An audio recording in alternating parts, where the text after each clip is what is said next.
Hi, everyone. Thanks for being connected. Thank also for following this seminar series on applied physics with particle accelerators. Today, we have a season finale in 2021. We receive Dr. Hicham Khodja. He's the head of the laboratory for studies of light elements. First time I met Hicham was during the 2017 International IBA conference, where he presented a very interesting work about radiation hardness of a multi-layered system. And today I invite him to present his recent work on the use of artificial intelligence to process data of ion beam analysis. It's a very interesting work, very similar and with a lot of interesting points for us because of the work we have been doing. And I expect this is a kickoff for an interesting collaboration between our laboratory and Hicham's laboratory. I ask the audience to close the camera and the microphone and reopen during the discussion session. So Hicham, thanks for accepting the invitation. I know it's late for you, so thanks twice. And the stage is yours. So thank you, Thiago, for the introduction, and thanks for this invitation and this opportunity for me to give you this seminar. As you said, I will speak about the project which is ongoing here in the lab, and the aim is to use the artificial intelligence techniques for micro-IBA data processing. So, just a few words of context, because my laboratory belongs to many institutions. So mainly I belong to CEA. Myself, I am a CEA worker. So CEA is one of the major national research operator here in France. It's focused on defense, energy, technological, and fundamental researches. There are about 20,000 employees, distributed about 9 research centers all over the country. We are associated to 4 major national universities. But we belong also to CNRS, which is the very well-known French research center institution, which cover here all the research fields from humanities to particle physics and whatever you want regarding research. So a lot of people distributed among a great number of research laboratories, but these research laboratories are really really strongly associated to universities, and there are very, very few single CNRS labs. They are generally associated to universities or to CEA laboratories. And we belong also to the new university, which is called Université Paris-Saclay, which regroup a lot of, let's say, former universities, the main of them, which was Orsay University. So there are a lot of students, a lot of lecturers, researchers, and it's very well ranked, especially in mathematics, because there is a very old tradition of mathematics here in this area. And so we are close to Paris, about 20-25 kilometers from Paris. So going to the department, my department is named NIMBE, Nanoscience and Innovation for Materials, Biomedicine and Energy. We are organized in 7 research groups presented here. And the main research topics are focused on renewable energies, catalysis, health and environment, and also heritage science. What we share is the chemistry, and more specifically, nanochemistry. We share also open facilities. We have small angle X-ray absorption scattering facility, a lot of NMR setups for liquid and also solid materials. We have also a radiolysis setup with electrons. So it's a pulsed electron accelerator here. And we have a nuclear microprobe, which belongs to the LEEL group. And these are open facilities for external groups. So my group, LEEL, Laboratory for Light Element Study, is a small group. We are only 10 permanent staff, about 5 researchers and 5 technicians and engineers. We have about 3 to 5 students, postdoc, PhD students, and our research topics are focused on fundamental research for material science, mainly post-lithium-ion batteries, but also fuel cells. And we also work on material chemistry, basic material chemistry, and we are trying to develop new routes for nanoparticle synthesis. And so we have equipments for all this stuff. And so as I was saying, we have a nuclear microprobe, which is presented here on the right. It's a relatively standard setup. We have a Van de Graaff single-ended accelerator, which produce light ions from hydrogen to helium. The ultimate beam size is about 1 micrometer, and the maximal energy is 3.5, but for day-to-day experiments, we run it at about 3 MeV. We have 2 microbeam lines, which are identical in the concept. So at the end, we have a focusing element, and so the sample is surrounded with the different detectors as usual. And one particularity we have here is that we have a beam line dedicated to extremely radioactive samples, since the chamber itself is put inside a concrete shield and also lead glass to monitor what we do inside. And we have also the possibility of using extracted vertical beam for radiolysis or single cell irradiation. And so the experiments which are conducted on the nuclear microprobe are for in-house research, but also, as I was saying, for a hosted experiment, and we do a little bit of analytical service for industries. So just to remind, even if I think main of the audience is really familiar with ion beam analysis, I just remind that the interaction of the light energetic ion with materials give rise to emission of either photons or charged particles. And so we have dedicated detectors which monitor and collect this radiation. And we have different techniques. Not all the IBA techniques are listed here. These are the, let's say, day-to-day techniques we can do here in the lab. And what is important to keep in mind is that these techniques are sensitive to a certain range of elements or isotopes, and with different sensitivities as shown here. But what is very nice with IBA is that you can combine 2, 3, or even more techniques. And so you can get in one experiment a full view of all the elements which are present in your sample, major elements, but also minor and trace elements. So regarding the in-house research activities, as I was saying, we are strongly focused on battery materials. So here are a few examples of our recent research. So we have worked about negative electrodes for magnesium ion batteries.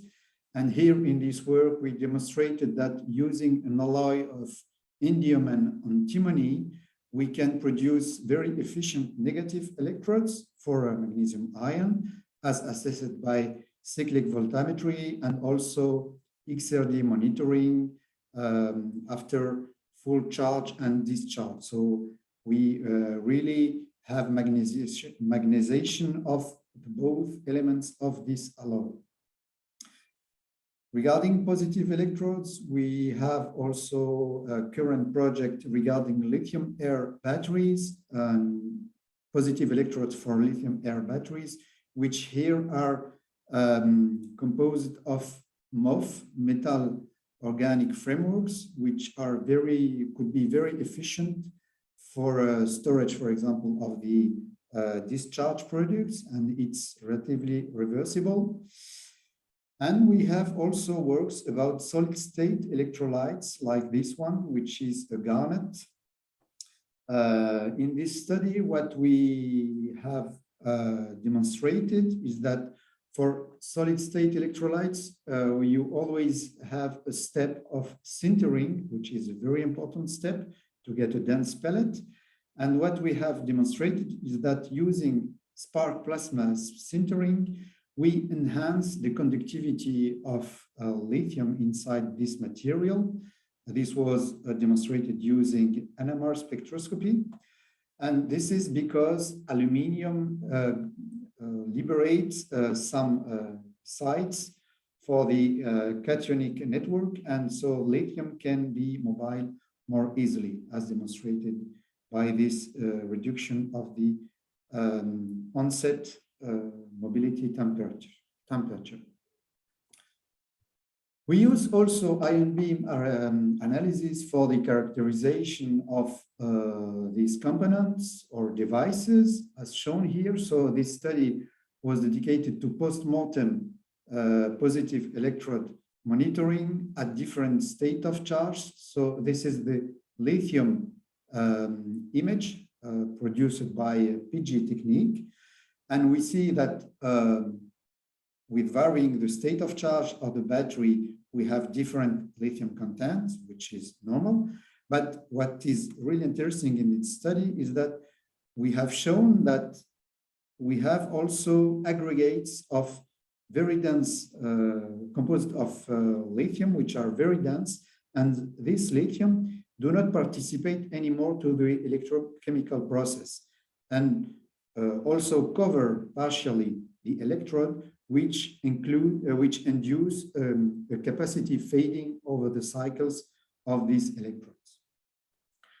We can do this also in operando mode. It means that the cell is examined and is cycled and simultaneously examined by ion beam analysis. So we can collect the RBS spectra at the different state of charge as shown here. And so we can deduce the composition. And this is also done using the PIXE technique, where we can monitor the fluorine gamma line here, and also the lithium during the variation of state of charge during the cycling process. So regarding the hosted research activities, we are mainly focused on light elements, but not only. Sometimes we look at heavy elements in different materials and also samples from the environment. So we have a good expertise in hydrogen monitoring in many materials. For example, in nuclear fuel cladding, which are made of zirconium alloy, and where we can locate the hydrogen inside the oxide area of the zirconium alloy.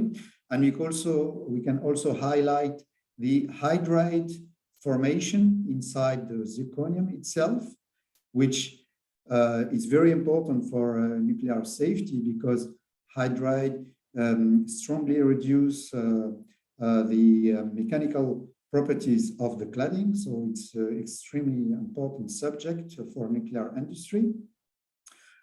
We can also look at hydrogen in earth science samples, as shown here. Here, it's a metal piece in front of a silicate, and we are looking at the hydrogen partitioning.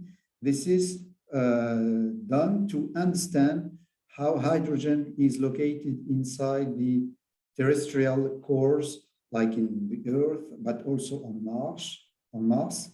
And so we are able to measure the hydrogen contents and calculate the fractionation as a function of the pressure.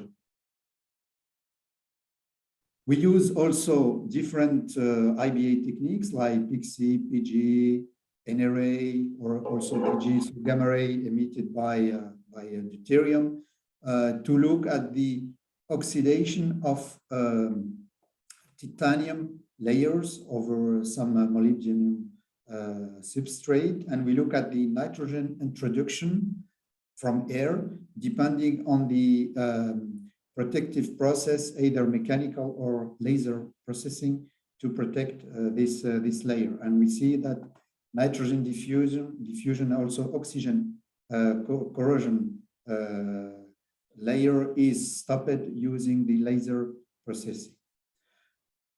And finally, we can look also at heavy elements, zinc, calcium. This is exemplified here with embryo of grain seeds. And so we can look at the zinc incorporation inside the embryo, and so it will impact the embryo development of the grain. So we have great variety of samples that arrive in the lab. We have a great variety of techniques, but unfortunately, we have a limited time investment of external scientists, and also an increasing lack of time for LEEL researchers. And on the other side, now we have a fully automated nuclear microprobe, and we can have also a full remote control of the facility from home. We can also monitor with simply a phone. So the question is, how can we face this continuous data flux? And more importantly, how can we process this efficiently? So here I remind how is the data, the usual data processing in the lab, and I think in the main nuclear microprobe labs. So we collect the data, we digitize it, and it's multiplexed. Then we can monitor using dedicated software. And then we have to look at this data carefully, and more precisely the maps, the hyper image. We have to select regions of interest inside the spectra to highlight and identify the phases, select the data from these phases, and extract for each ADC, so each technique, the spectra. And then use it as input for the different softwares. So PIXE for X-rays, SimNRA for RBS and NRA, and let's say Excel files for gamma ray emission. And it takes a long time. One day I tried to count how many mouse clicks I need to do before really starting processing the data with this software. And it needs about 300 mouse clicks, especially for PIXE. It's really time consuming for this. And you need typically half an hour for each acquisition for preparing the data. And moreover, you need to have some coherence between the data you find, so the composition you find between the different techniques. And so reaching the convergence of these different techniques is really, really tricky. And so this kind of, let's say, old-fashioned processing is really unsustainable for high throughput data, and more particularly for operando experiments. So we wanted to look at the artificial intelligence techniques and to see if we can have an added value for this.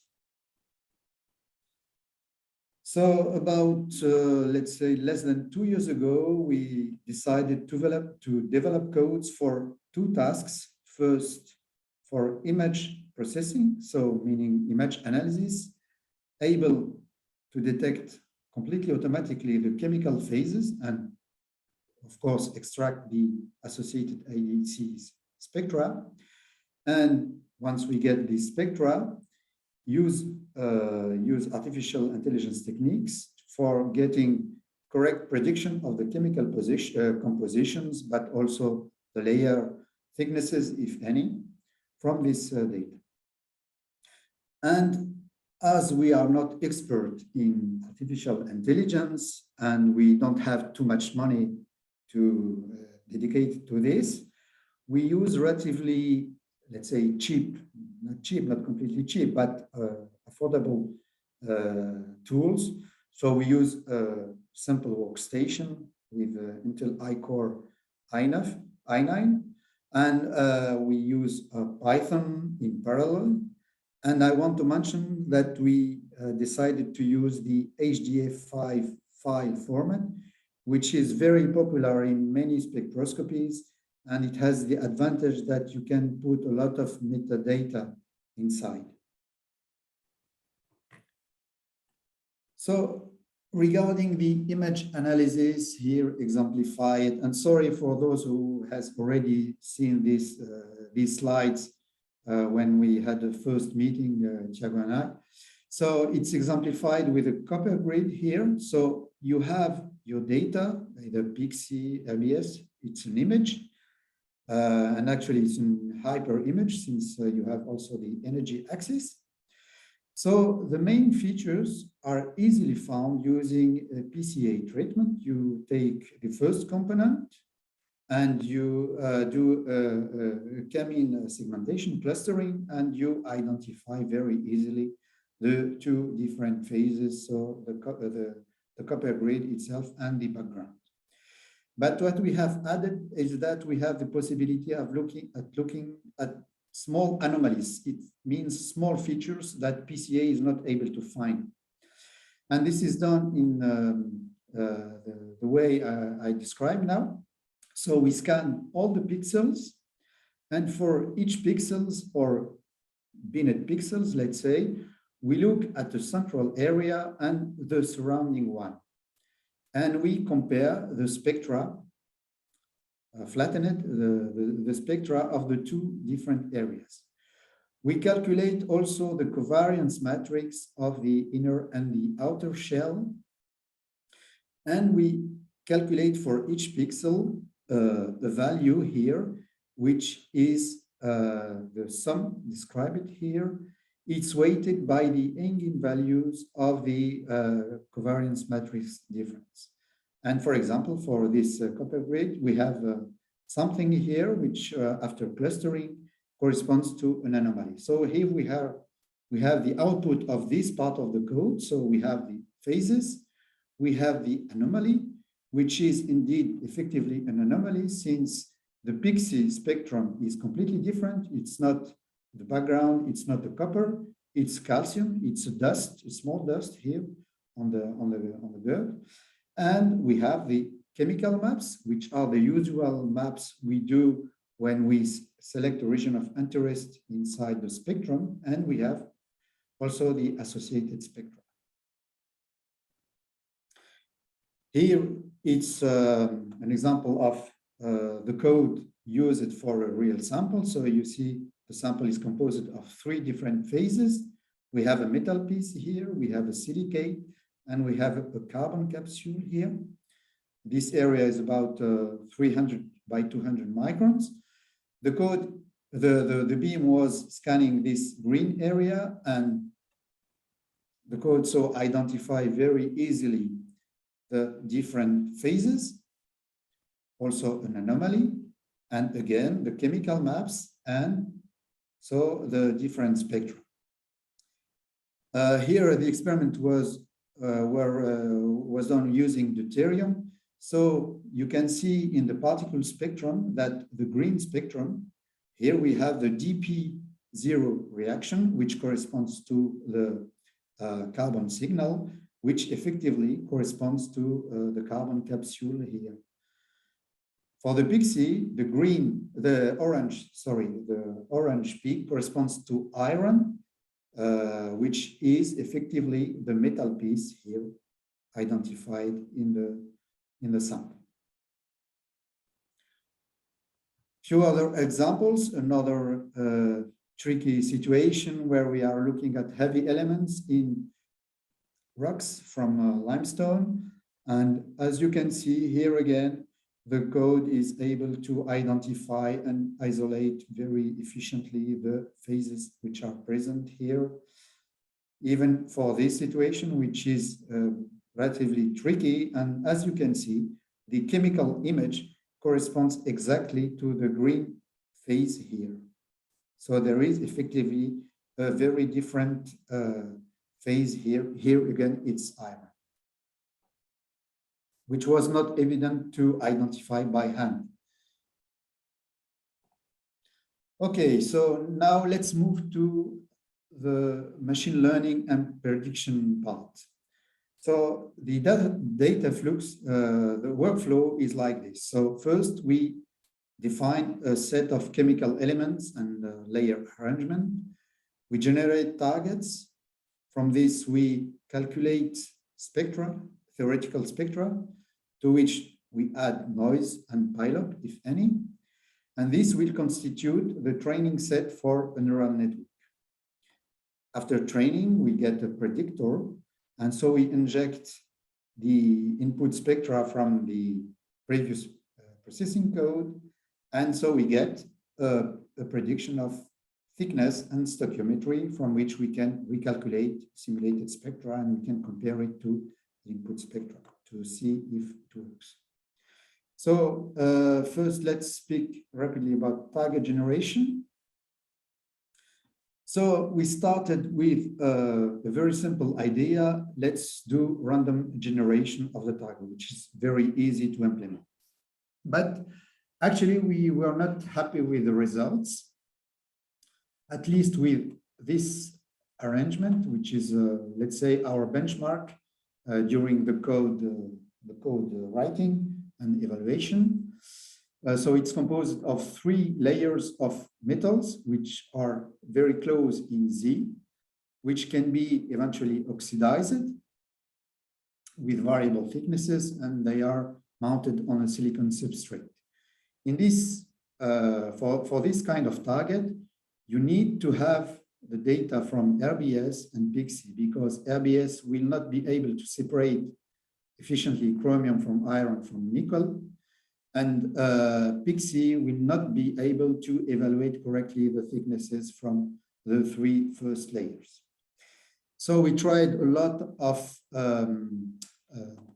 supervised methods, a lot of neural network arrangement, and so on with this random target generator, but we were not happy with the errors we were getting. We were not able to improve these. So we changed it from random to regular meshing of the target. So we use for this the simplex, which is the simplest way to fill part of the space, which is the case for any target.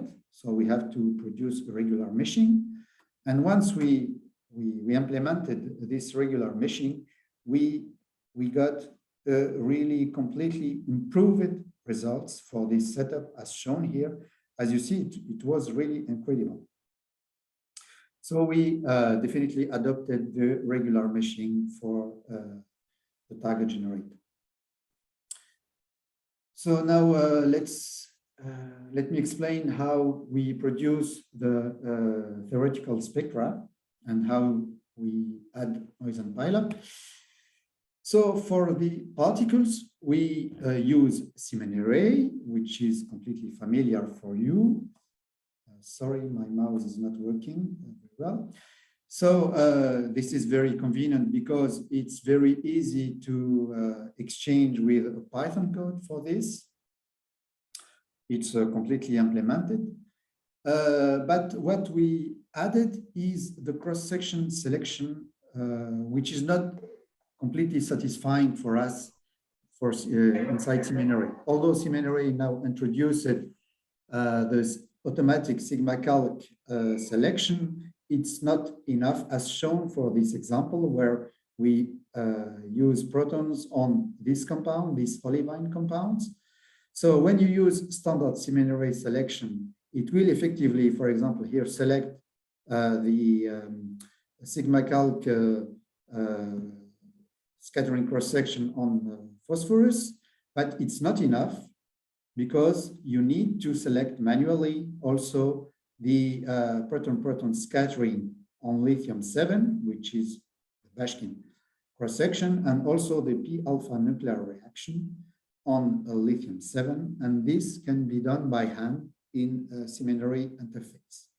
So what we have done is to implement an automated cross-section selection, so beyond the seminary capabilities, to produce a full energy range cross-section with the need of fine adjustment of the energy limits. So today we have implemented about 130 usually manual cross-sections, but we can continue to enlarge this selection. But however, it's a little bit time consuming, but because we need to look at each cross-section. And also there are difficulties with the energy limit adjustments because it depends completely on how the standard ABS, the sigma calc, if any, and the supplementary cross-section are, how the crossovers are. So we have to adjust. We have identified 5 different situations, 5 different cases. So the code look carefully at this in order to get the full energy range cross-section. So this was for the particles. For X-rays, so as you know, we have, let's say, one code which is very popular, which is PIXE, but which is not a simulation code, it's a fitting code, because you have to input an experimental spectrum to get a simulation of this data. But with PIXE, there is a small code which is GULIS, which is a small DOS code, DOS software. So I think maybe part of the audience doesn't know what is DOS. It's a very old environment on computers. Even if the version of this code is relatively recent, it's still a DOS code. So it calculates the X-ray emission yields for the transition, the radiative transitions for any element in any given matrix. However, with the difficulty is that when you have an element present in different layers, you cannot calculate the emission of this element from all the layers. You have to calculate that layer by layer. So you have to really take that into account. Well, this DOS code can be interfaced with a DOS box, which is an emulator inside Windows environment, and it works pretty well. We have to look at files, extract the data, and so on, and process it. So we construct a spectrum from this data. So we do a sum of the Gaussians of all the radiative transitions with standard deviation adjusted with energy. We implemented the X-ray absorption coming from the X-ray filter and also the detector efficiency, including the dead layer impact. So we use X-ray database. I think you use it also for code.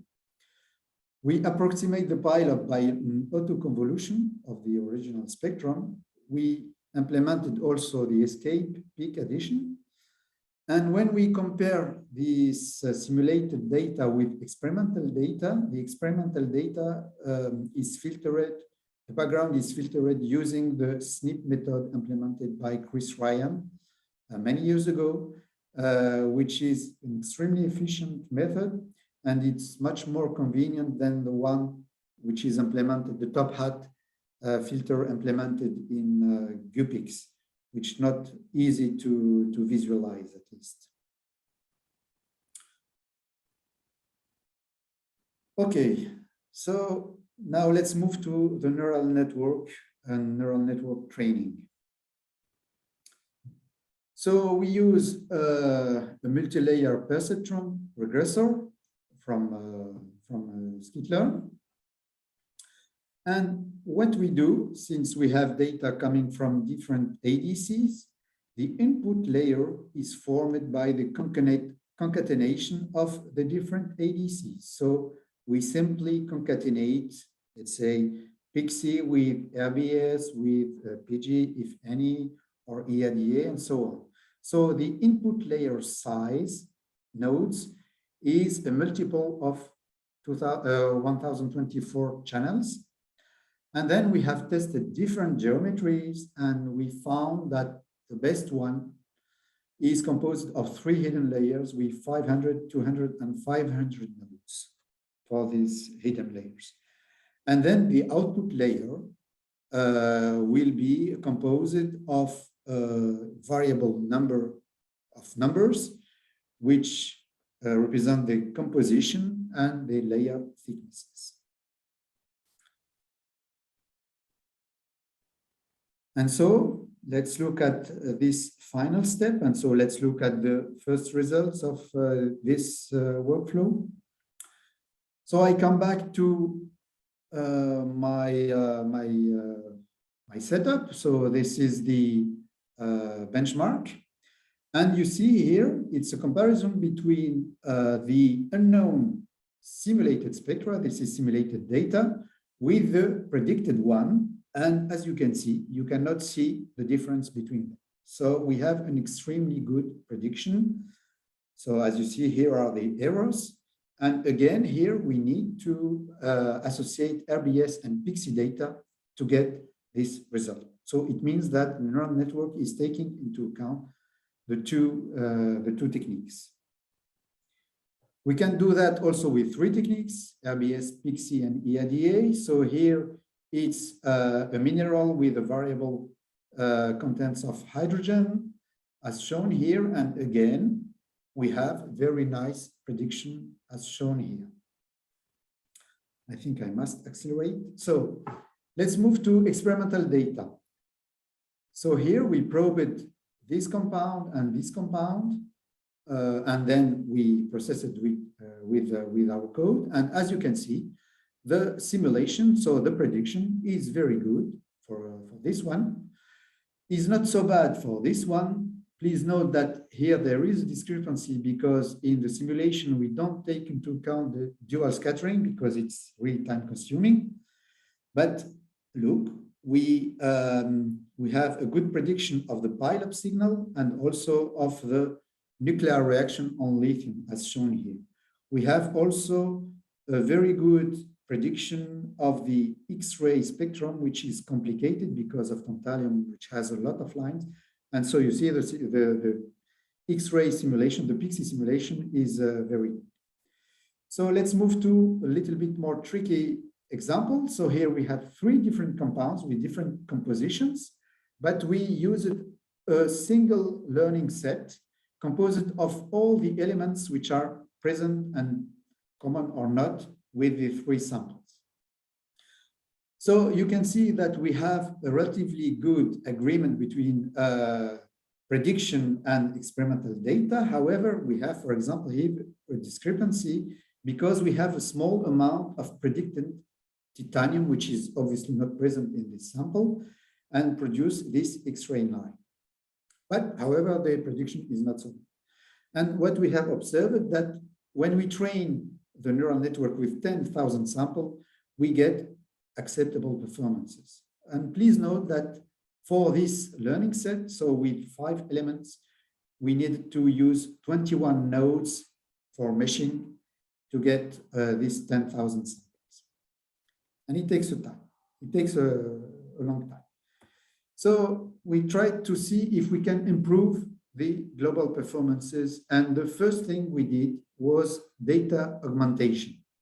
What is data augmentation? It's an artificial way of increasing the learning set size.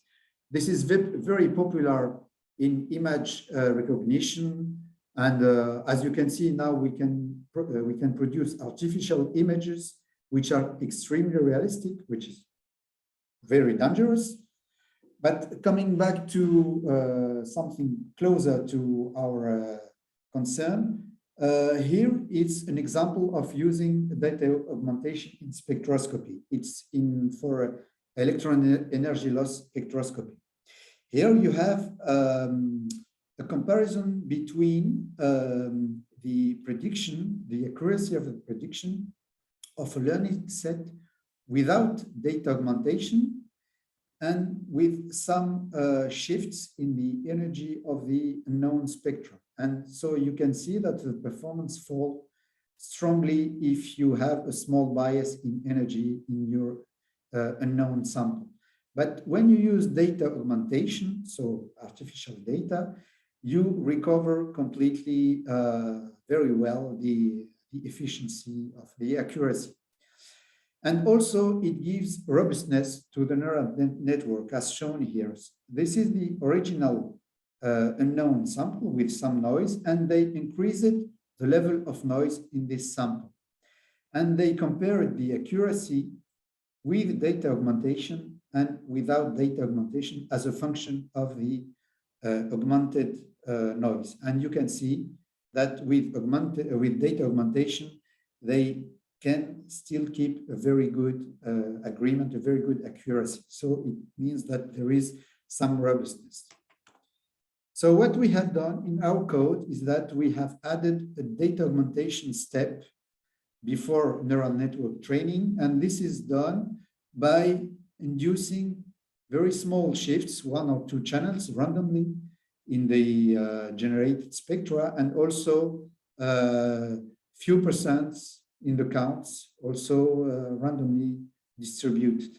So this is a way to generate very efficiently new data. So here is an example of this compound. So carbide oxide titanium with gold-coated, probed with deuterium. So here again, you need to have the data coming both from the particles and the X-ray to get reasonable results. So this is the prediction with a lot of generated targets. So we have an excellent agreement. Let's reduce the number of nodes. So reduce the number of generated targets, 100. So obviously you completely lose your prediction. But we keep this number of generated targets and we increase considerably with data augmentation. And you see, we recover completely the fits. And the simulation time that was here 50 minutes is now only 1 minute here in this case. So really there is a very strong gain using this.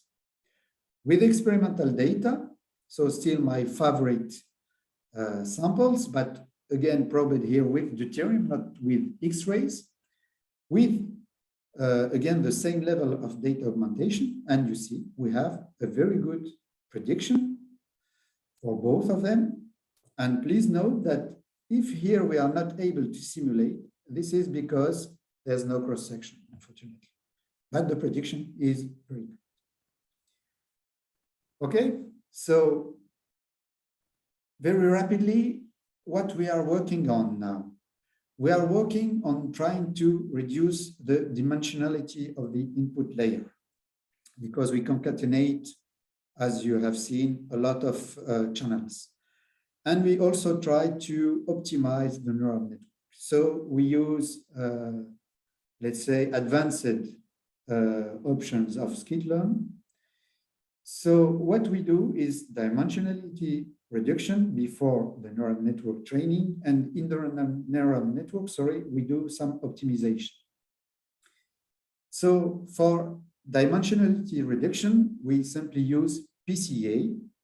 We have a loop on the number of components over all the training set, and we select the number of components that ensure the correct spectra reconstruction with this somehow arbitrary criteria. This is the regression between the reconstructed and original spectrum. And as you can see, we can reconstruct really completely the spectra as shown here. And all over the training set, as you can see, we have very, very small differences. This is the absolute, so the number of counts difference between the reconstructed and original data. And so compare this scale with these ones. So you see, we have a very efficient reconstruction. And here, for example, we go from 2,000 channels, we need only 75 components to describe it correctly.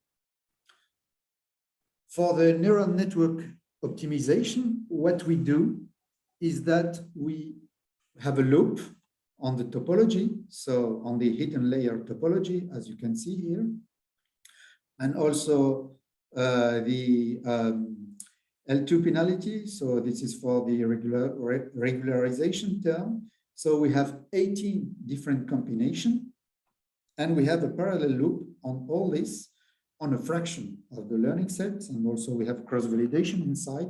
And at the end of this process, we select the best arrangement. So what do we get?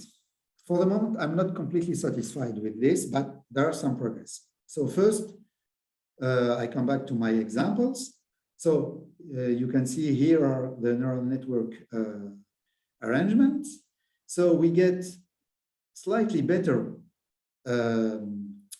let's say, predictions. For example, here, the titanium, which was 4% in the previous prediction, is down to 6,000. So we have, I think we have a better selectivity with this, but it still needs to have some progress in this.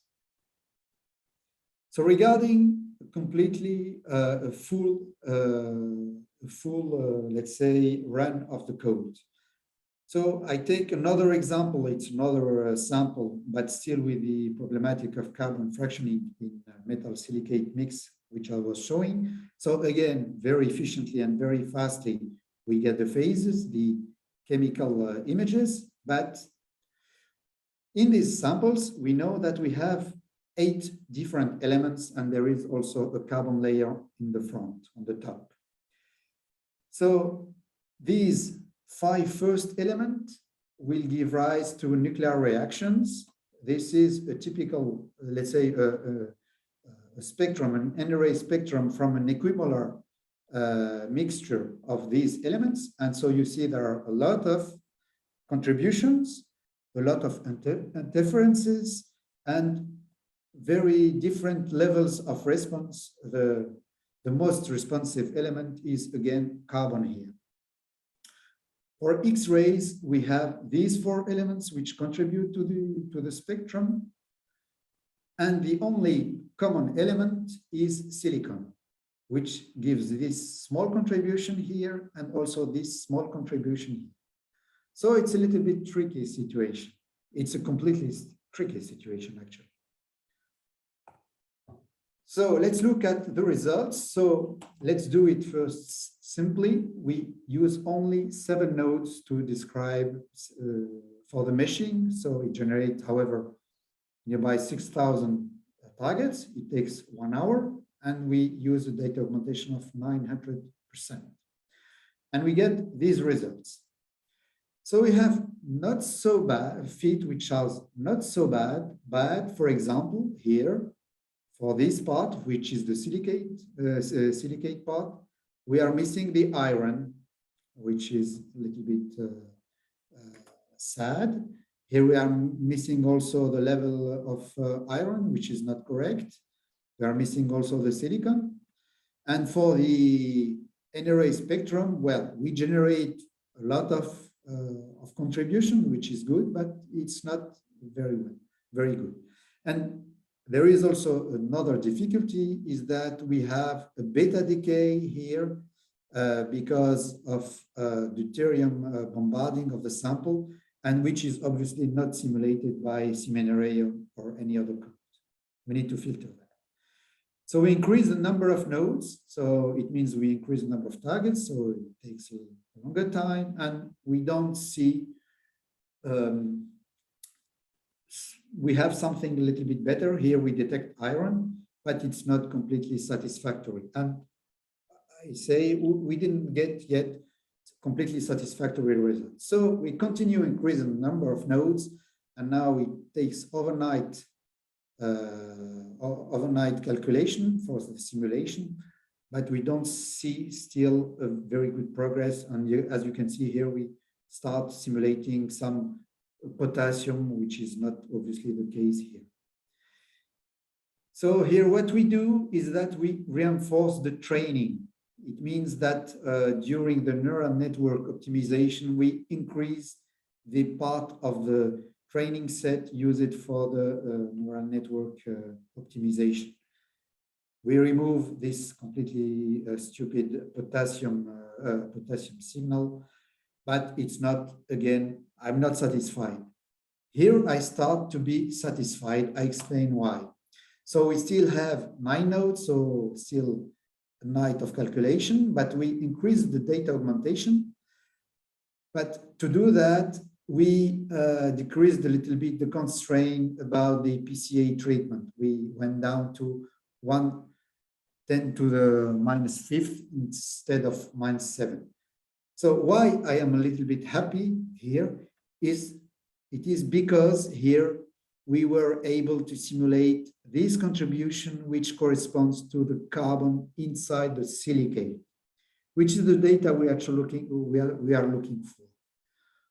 Okay, but you need at least 1 night of calculation, and maybe there are other ways to improve. So coming to the conclusions, sorry for the, I have a little bit took too much time. So the current codes are able to detect automatically chemical phases and should highlight singularities, if any.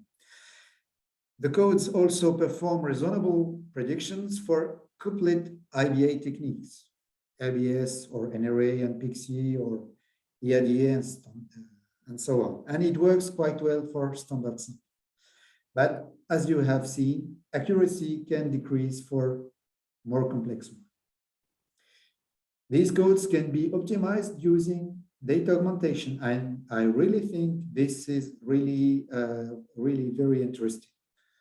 The dimensionality reduction can help, but it still needs to be optimized, and also neural network tuning can help also, but we still need to explore this. So starting from this, what can we do to improve all this? There is room in our code to optimize CNRS calculation performances, because the simulation time I have shown, most of the time is spent in CNRS, much more than X-ray simulation, which is a little bit surprising, but I think there is room to do that. Maybe just finding a judicious way of weighting the spectra before the concatenation can help us at removing these parasitic X-ray lines we see from time to time. I think also that mixing regular and maybe a part of random meshing maybe can improve the precision when we cannot go to a very high level of a high density node. We can explore, as I was saying, neural network topologies, but maybe look at convolutional neural networks, which start to give nice results in spectroscopy, I think. And we have to rationalize this arrangement of this tuning of meshing density, data augmentation, PCA dimensionality reduction, and neural network tuning. And that's all for me. So I will be happy to respond to some of your questions. Thank you. Thank you very much, Hicham. Very impressive presentation. Thank you. I got very happy with all the content, and it's also impressive the development that you guys are doing. So I start asking if anyone has a question to Hicham. So Manfredo has a question. Please, Manfredo. Amazing talk, Hicham. Really, really incredible. Thank you. Thank you so much. It's really fantastic. Your work is amazing. Thank you. And I have two questions. The first one is about simulating the spectra. It looks to me that we are trying to fit mathematical models like neural networks or whatever, which is actually, in my opinion, just a really fancy way to do an interpolation in a very complicated phase space or something like that. But I think sometimes we miss the physics. As you told us, our programs don't know and don't know how to include the beta decay on the PIXE spectra and the nuclear spectra. Of course, there is a correlation in X-rays. You know that the K beta is related to the K alpha, so you don't need two parameters. One parameter should be enough. So it looks to me that we have to include somehow more physics into the models. But this is tricky because computers don't know physics. They only know how to do crunch numbers. So we have to include physics into the models so they can decide which physics to use. And I don't know exactly how to do that. Yeah. So this is. Yeah, well, I completely agree with your comment. Ideally, we should find a way to mix, let's say, CNRS and UPIXE or the code Thiago and his group and you are developing to put effectively this physics inside something like a neural network, however, because a neural network is nothing more than, I think, and I think that's what you were saying, is a very big fitting machine. Exactly. And actually in CNRS and UPIXE and so on, there is a fitting step. And we should replace the fitting steps of these codes of CNRS and UPIXE by these much more efficient techniques, nowadays techniques of fitting. I think, but it's completely tricky. It's effectively, they don't speak to each other. We can include few things, as you said, maybe imposing some constraint about K beta and K alpha and so on. I was thinking also of separating, let's say, for example, identify in a spectrum contributions that would come obviously from minor or trace elements. Okay, if they are minor or trace elements, you can remove them, and you need to train with less elements. And at the end, it's simply linear. You adjust the signal coming from this small because it's not physics here, but it's really simple rules. We have to implement these kind of physical, or let's say analytical expertise we have, all of us, inside these codes. But it's really, for each case, you need to find a way, and it will be full of tricks. And I think at the end, you will not understand what you have implemented. Well, I'm afraid of it. You know, one of the things that has for me a lot in PIXE is we know how to fit the peaks, we know how to fit the elements, and we don't know how to fit the background. We know model the background. Let's say it better. We know how to remove the background or something like that, and we try to remove it, but we don't know how to model a background. There are some suggestions, but we still don't know how to model a background. Because it's extremely difficult, because this background first have multiple sources, and there are a lot of partial absorptions, Exactly. which are completely depending on the matrix and so on. So it's really an extremely tricky, extremely difficult issue. Okay, I have another question, but I will say that later because it's a bureaucratic question, Okay. and I don't want to mix up physics with bureaucracy. Any other question? Hi, Mentala, please. I was wondering, when you said that you can use deuteron beams to probe your samples. When you use the deuteron beams, probably you got a lot of neutron generation radiation. These neutrons are going to give you a problem in your fitting. I mean, you have to consider all these reactions and neutron interaction with the possible interaction of your targets. Do you think that's could be a problem? No, there's no effect in the spectra themselves. There are effects on the sample itself, which becomes radioactive. We have safety rules when we use deuterium beams, but we have an agreement for that, so it's not a problem for us. The main problem is mainly the beta decay we have in a lot of spectra, in particular when we have a lot of carbon. This is really a complicated situation, but maybe with let's say a blank spectrum, we can try to remove this signal.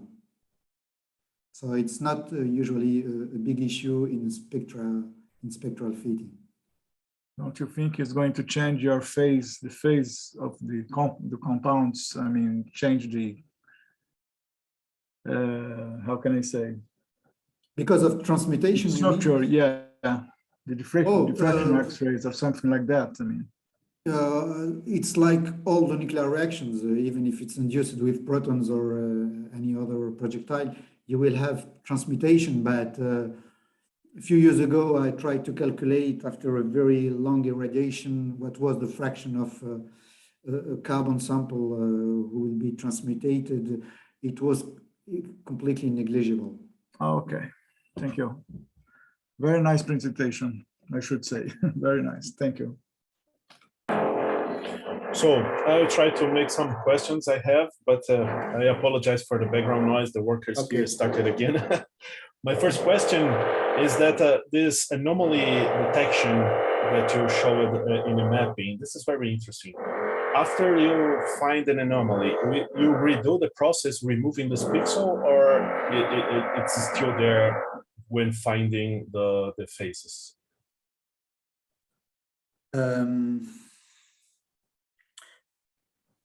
I need to check because I don't remember precisely what's written in the code. This part of the code was written by my former postdoc. I think in the very last version, effectively, these pixels are completely removed and the phase detection is made on the remaining pixels. I see. Yeah, because they can insert some bias in the phase detection, right? So eventually they insert some bias in the phase detection. Yes, they can. And how do you define the number of clusters when you do the phase detection?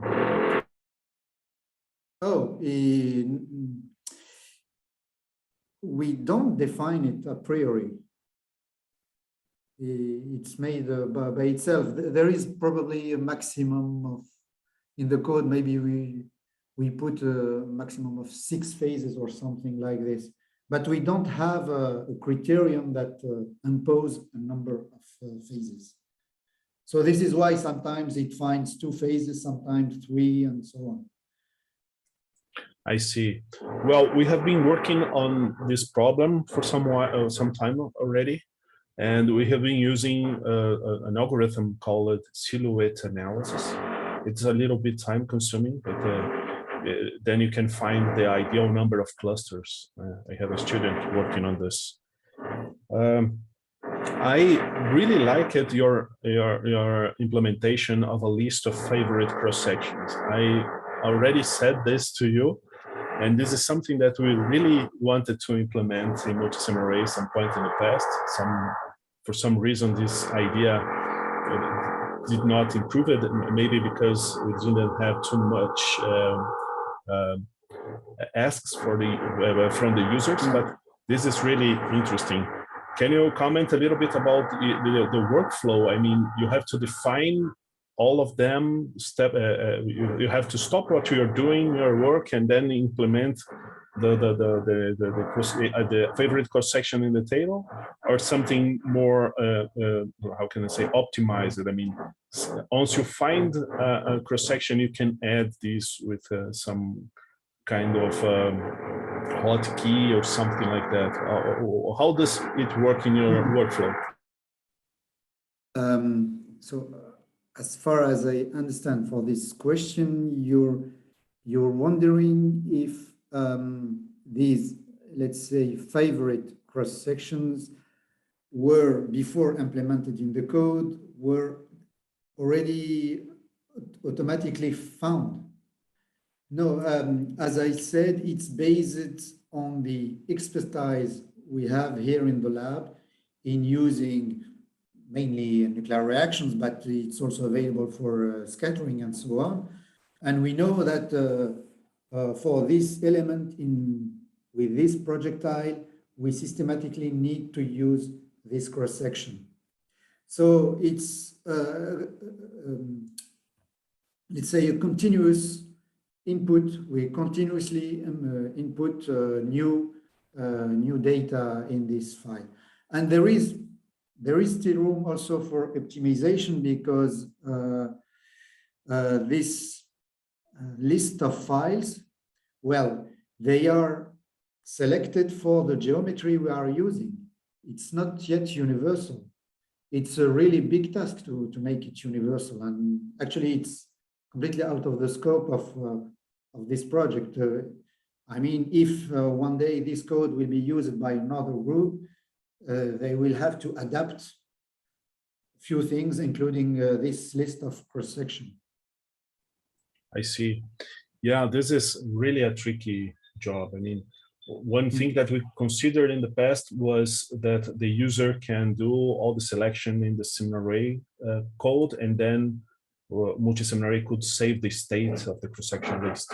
But this is something that we didn't implement it because it has a lot of work to do. But this could work in the sense that you decide what cross-section to use, and then multi-SimArray records your options. Yeah. I have some questions about GUIs. I mean, I never used it, right? But it's something that I find problematic even in the development of PIXE Sim. I mean, it has something to do with the background, but not exactly how to model the background, but in the whole variety of backgrounds that you can find. I think that what Nemitala was mentioning about the deuterium beams is that some gamma could include some more background in the PIXE spectra, and then can damage your measurement.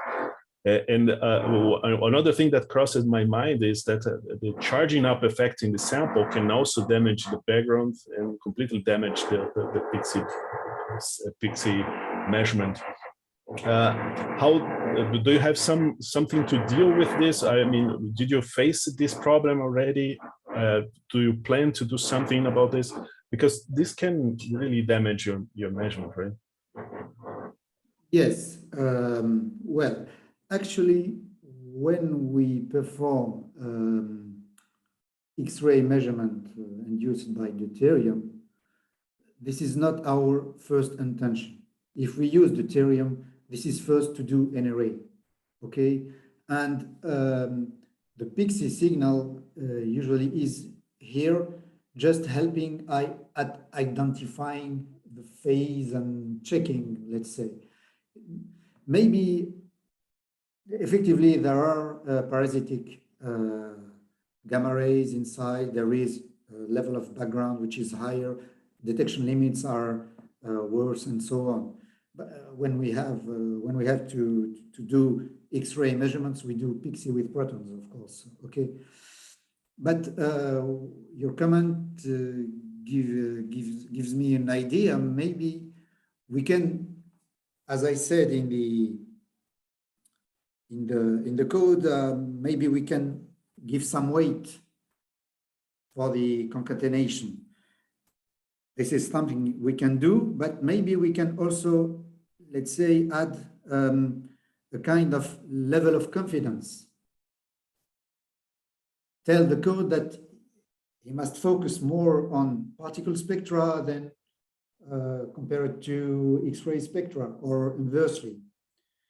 But this is effectively, maybe it's possible to implement it. I don't know precisely how to do that.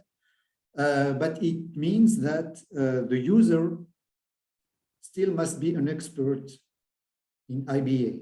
And I think it's a good thing to keep experts in IBA. Yeah, for sure. Yeah. I have a last question. It's about the last example that you showed about the optimization you were doing, and when you said yeah, you're trying to do. When you said that you started to find some success when you reduce it, actually you increase it, the number that defines the threshold in the PCA analysis, right? So if I understood correctly, when you change from 10 to the -7 to 10 to the -5, you are allowing more components to go to the neural network. Is that correct? When I was, I don't know if my screen is still shared or not. Yes, it is. Yes. Let me. Yes, it's the difference between here and here. So here with, let's say the 10 to the -7th, as you can see in vertical, you have the neural network arrangement. So you see you have 800, 800, 800 nodes and so on. And when we relax the constraint, we fall to 160 and so on. This, I'm not sure that the results improve it because let's say the neural network is smaller. I think the small improvement is coming from the fact that data augmentation moved from 100 to 200. So it gives more tolerance to the code to find something which is not exactly the experimental data, but something which is close. Maybe there is some discrepancy in the calibration or something like this. And so maybe I think really data augmentation is really the thing that really improve currently our results. PCA, okay, but actually maybe fasten a little bit the thing, but nothing more. Neural network topology, I'm not convinced it's really something. I didn't explore it very well to really have conclusions. But really, what's made me completely confident with data augmentation is this slide. Yes, absolutely. Really, yes. This and is really the thing that we are facing and we will face with this kind of, let's say, idea of using neural networks is the computing time. We need, however, to have some mesh, a good mesh density. Below 9, 10, 11, we cannot perform good interpolation, which is the main task of the neural network, of the predictor, okay? So this is why I want to inject a part of random generation. Maybe it will help at interpolating at really missing values. I will try as soon as I can, and I will see if it improves the things. I see. So anyone has another question to Hicham?